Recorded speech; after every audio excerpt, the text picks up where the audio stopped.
Praise the Lord. കർത്താവിന്റെ ധന്യ തിരുനാമം വാഴ്ത്തപ്പെടുമാറാകട്ടെ. ഞാൻ ക്രിസ്തുവിൽ സ്നേഹിക്കുന്ന എല്ലാ ദൈവമക്കൾക്കും ഒരു പ്രഭാത വന്ദനം കൂടെ അറിയിക്കുന്നു. കർത്താവിന്റെ ദാസിദാസന്മാരെ, നിങ്ങൾ എല്ലാവരും ക്ഷേമത്തോടുകൂടെ, സന്തോഷത്തോടുകൂടെ, സമാധാനത്തോടുകൂടെയാണെന്ന് ഈ പ്രഭാതവും കർത്താവിൽ എളിയവൻ വിശ്വസിക്കുന്നു, ഒപ്പം പ്രാർത്ഥിക്കുന്നു.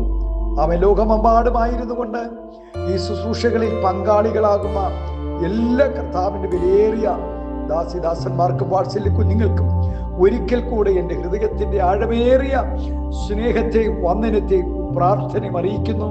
പ്രാർത്ഥനയോടുകൂടെ ഈ പ്രഭാതവും ദൈവസന്നിധി നമുക്ക് അടുത്തു ചെല്ലാം.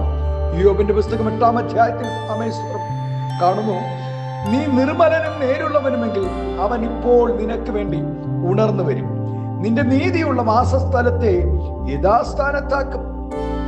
നീതിയും ന്യായവും ലംഘിക്കപ്പെടുന്ന ഒരു ലോകത്തിലാണ് നാം ഇന്ന് ജീവിക്കുന്നത്. നാം ശരിയായി ചെയ്യുന്ന കാര്യങ്ങൾ പോലും തെറ്റായി വ്യാഖ്യാനിക്കപ്പെടുന്നു.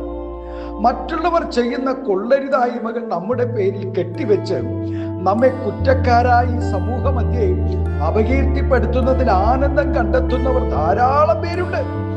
തങ്ങൾ ചെയ്യാത്ത കുറ്റത്തിന്റെ പേരിൽ ശിക്ഷിക്കപ്പെട്ട് നീറി കഴിയുന്ന എത്രയോ നിരപരാധികളുണ്ട്. എത്രയോ നിരപരാധികൾക്ക് നീതി ലഭിക്കാതെ തങ്ങൾ അറിയാത്ത തെറ്റിന് ശിക്ഷിക്കപ്പെട്ട് ജയിലറകളിൽ കഴിയുന്നു. മറ്റുള്ളവർ ചെയ്ത കൊലപാതകം, മോഷണം, അതിക്രമം തുടങ്ങിയ ഹീനകാര്യങ്ങൾ സാധുക്കളുടെ പേരിൽ ചുമത്തി കുറ്റക്കാർ രക്ഷപ്പെടുകയും സാധുക്കൾ ഇരുമ്പഴിക്കുള്ളിലാവുകയും ചെയ്തുകൊണ്ടിരിക്കുന്നു. അതുപോലെ ചെറുതും വലുതുമായ അനേക കാര്യങ്ങളുടെ പേരിൽ ഭവനത്തിലും സഭയിലും സംഘടനകളിലും നിരവധി പേർ ക്രൂശിക്കപ്പെടുന്നുണ്ട്. ഇങ്ങനെയുള്ള സാഹചര്യങ്ങളിൽ നീതി ലഭിക്കാതെ വരുമ്പോൾ ദൈവത്തോട് ചോദിച്ചു പോകും, ദൈവമേ, നീ ഇത് കാണുന്നില്ലയോ? നീ നീതിമാനായ ദൈവമല്ലയോ എന്ന്. എന്നാൽ പ്രത്യേക വിഷയത്തോടുള്ള ബന്ധത്തിൽ നീതി നമ്മുടെ ഭാഗത്താണെങ്കിലും അനുസരണക്കേടിലാണ് നമ്മുടെ ജീവിതം തുടരുന്നെങ്കിൽ ദൈവം നമ്മുടെ പ്രാർത്ഥന കേൾക്കുകയോ നമുക്ക് നീതി ഉറപ്പാക്കി തരികയോ ചെയ്യുകയില്ല എന്നുകൂടി നാം ഓർത്തിരിക്കണം. നമ്മുടെ പ്രാർത്ഥനാ വാചകങ്ങൾ എത്ര ഭംഗിയായിരുന്നാലും നമ്മുടെ ജീവിതം ദൈവത്തിന് പ്രസാദമായിരിക്കുന്നില്ലെങ്കിൽ ദൈവം നമ്മുടെ പ്രാർത്ഥന കേൾക്കുകയോ നീതി നടത്തി തരികയോ ചെയ്യുകയില്ല.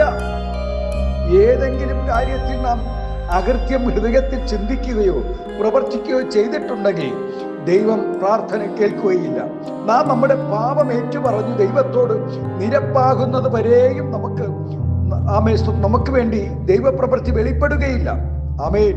ദൈവത്തിന്റെ മഹത്വം നമ്മുടെ ജീവിതത്തിൽ ഒരിക്കലും വെളിപ്പെടുകയില്ല. നാം പ്രാർത്ഥനയ്ക്കായി ദൈവസന്നിധി ചെല്ലുമ്പോൾ നമുക്ക് കുറ്റമറ്റ മനസാക്ഷി ഉണ്ടെന്ന് ഉറപ്പുവരുത്തണം. ആമേൻ. വചനം അനുസരിക്കാതിരിക്കുകയും ഹൃദയത്തെ വജ്രം പോലെ കടുപ്പമാക്കുകയും ചെയ്തതിനു ശേഷം കൂകി നിലവിളിച്ചാലും അലറിക്കരഞ്ഞാലും അവൻ എത്ര ഉപവസിച്ചാലും ആമേൻ സ്തോത്രം, ദൈവം പ്രാർത്ഥനയ്ക്ക് മറുപടി തരികയില്ല. അവൻ വചനം അത് കൃത്യമായി അവൻ വെളിപ്പെടുത്തുകയും ചെയ്യുന്നു. ദൈവം നിർമ്മല ഹൃദയമുള്ളവർക്ക് നിശ്ചയമായും നല്ലവനാണ്. കപടമില്ലാത്ത അധരങ്ങളോടുകൂടി നിലവിളിച്ചാൽ ദൈവം നിശ്ചയമായും പ്രാർത്ഥനയ്ക്ക് ഉത്തരം നൽകും. ദാനിയേൽ കപടമില്ലാത്ത നഥനയേൽ കപടമില്ലാത്തവൻ ആയിരുന്നു എന്ന് കർത്താവ് സാക്ഷ്യം പറയുന്നു. വചനം പറയുന്നു, നിർമ്മലനും അവൻ നേരുള്ളവനുമെങ്കിൽ അവൻ ഇപ്പോൾ നിനക്ക് വേണ്ടി ഉണർന്നു വരും. യോബിന് വേണ്ടി ദൈവം മറുപടി നൽകുവാൻ കാരണമായത് താൻ നീതിമാനാണെന്ന് ദൈവസന്നിധി തെളിയിച്ചു. തന്റെ നടത്തം അവൻ തെളിയിക്കുവാനിടയായി. കപടമില്ലാത്ത ജീവിതത്തിനും ആത്മാർത്ഥതയോടുകൂടെയുള്ള പ്രാർത്ഥനയ്ക്കും ദൈവം അവൻ മറുപടി നൽകും. ഹല്ലേലൂയ. പ്രാർത്ഥനയുടെ മറുപടിക്കും ഏറ്റവും നല്ല ഉദാഹരണം നമ്മുടെ കർത്താവ് തന്നെയാണ്. ആത്മാർത്ഥതയുടെ കാര്യത്തിൽ നമ്മുടെ കർത്താവിനെ പോലെ മറ്റാരും ഉണ്ടാകരുത്. കപടമില്ലാത്ത നിലവിളിക്ക് ഇന്നും മറുപടിയുണ്ട് കേട്ടോ. പ്രിയദേവരെ, ദൈവം സ്തോത്രം ന്യായത്തിന്റെ ദൈവമാണ്, ന്യായാധിപനാണ്. ഞാൻ വഴിയും സത്യവും ജീവനുമെന്ന് സ്തോത്രം നമ്മോട് പറയുമ്പോൾ നമ്മുടെ കർത്താവ് സത്യത്തിൽ നിലനിൽക്കുന്ന ദൈവമാണ്. നമ്മുടെ ഭാഗത്ത് ന്യായമുണ്ടെങ്കിൽ ആമേ സ്തോത്രം, ഹല്ലേലൂയ, നമ്മുടെ പ്രാർത്ഥനയ്ക്ക് മറുപടിയുണ്ട്.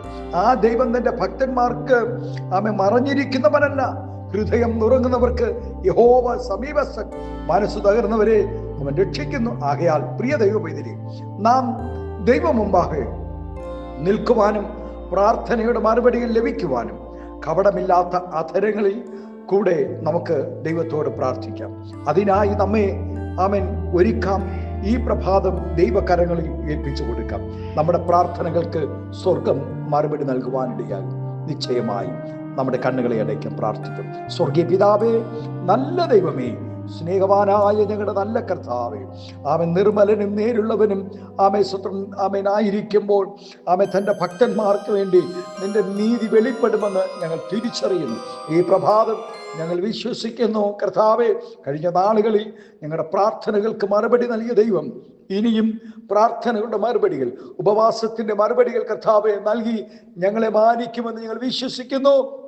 ഈ പ്രഭാതം ഈ ശബ്ദം ശ്രവിക്കുന്ന എല്ലാ ദൈവദാസന്മാരെയും ദൈവദാസിമാരെയും കർത്താവേ സ്തോത്രം, കർത്താവ് ആമീൻ ഹാലേലൂയ അവരുടെ പ്രാർത്ഥനകൾക്ക് മറുപടി നൽകണമേ എന്ന് പ്രാർത്ഥിക്കും. ഞങ്ങളുടെ അധരം സത്യം സംസാരിപ്പാൻ, ഞങ്ങളുടെ ഹൃദയം കർത്താവ് നേര് ചിന്തിപ്പാൻ കർത്താവേ സ്തോത്രം ഹാലേലൂയ ദൈവ മഹത്വം വെളിപ്പെടുവാൻ തക്കവണ്ണം ഞങ്ങളെ തന്നെ പൂർണ്ണമായും ഏൽപ്പിച്ച് പ്രാർത്ഥിക്കും. എല്ലാവിധമായ നന്മകളും അനുഗ്രഹങ്ങളും പകരും.